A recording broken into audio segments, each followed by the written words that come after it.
കാലുകുത്താനിടമില്ലാതിരുന്ന ഓണച്ചന്തകളുടെ ഇപ്പോഴത്തെ അവസ്ഥയാണിത്. പുലർച്ചെ തുടങ്ങി രാവേറെ നീളുന്ന ക്യൂ അപ്രത്യക്ഷമായി. അവശ്യ സാധനങ്ങളുടെ ഒഴിഞ്ഞുകിടക്കുന്ന കൗണ്ടറുകളും പുതുക്കിയ വിലവിവര പട്ടികയും ഇതിനുള്ള ഉത്തരമാണ്. കഴിഞ്ഞ 16 രൂപയ്ക്കായിട്ട് കിട്ടിയിരുന്ന അരിയാണത്. ഇപ്പൊ 25 രൂപയാണ് ജയക്ക്. അരിക്കും മുളകിനും വെളിച്ചെണ്ണയ്ക്കും സർക്കാർ നൽകി വന്ന സബ്സിഡി എടുത്തുകളഞ്ഞത് സാധാരണക്കാരന് ഇരുട്ടടിയായി. സപ്ലൈകോ വിപണികളിൽ പഞ്ചസാരയും പയറും ഉലുവയും തുവരപ്പരിപ്പും തുടങ്ങി പലവ്യഞ്ജനങ്ങൾ പലതും കിട്ടാനുമില്ല. ഈ ഓണക്കാലം സപ്ലൈകോ തൂക്കി എന്ന് പറഞ്ഞാലും തെറ്റില്ല. വിലവർധന പിടിച്ചു നിർത്താൻ സപ്ലൈകോയുടെ ഇടപെടൽ സഹായിച്ചിട്ടുണ്ട്. കുതിച്ചുയർന്ന വെളിച്ചെണ്ണ വില നിയന്ത്രിക്കാനും സബ്സിഡി നിരക്കിൽ ഭക്ഷ്യോൽപ്പന്നങ്ങൾ വിതരണം ചെയ്യാനും സപ്ലൈകോയുടെ ഇടപെടൽ ഫലപ്രദമായി. വിൽപ്പനയിൽ റെക്കോർഡ് നേട്ടമാണ് സപ്ലൈകോ കൈവരിച്ചിരിക്കുന്നത്. ഇന്നലെ വരെയുള്ള കണക്കനുസരിച്ച് വിറ്റുവരവ് 319 കോടി രൂപയാണ്. 10 വർഷത്തെ ഇടവേളകളിലെ 2 ഓണക്കാലത്തെ വിപണി ഇടപെടലുകളുടെ നേർക്കാഴ്ചയാണ് നാം കണ്ടത്.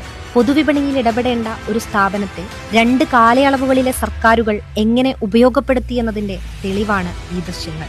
2014 നിന്നും 2025 എത്തുമ്പോൾ എങ്ങനെയാണ് നമ്മുടെ പൊതുവിതരണ സംവിധാനം ഇങ്ങനെ ശക്തിപ്പെട്ടത്? 2016-17 ശേഷം 1466.78 കോടി രൂപയാണ് വിപണിയിലെ ഇടപെടലുകൾക്കായി 1ഉം 2ഉം പിണറായി സർക്കാരുകൾ സപ്ലൈകോയ്ക്ക് നൽകിയത്.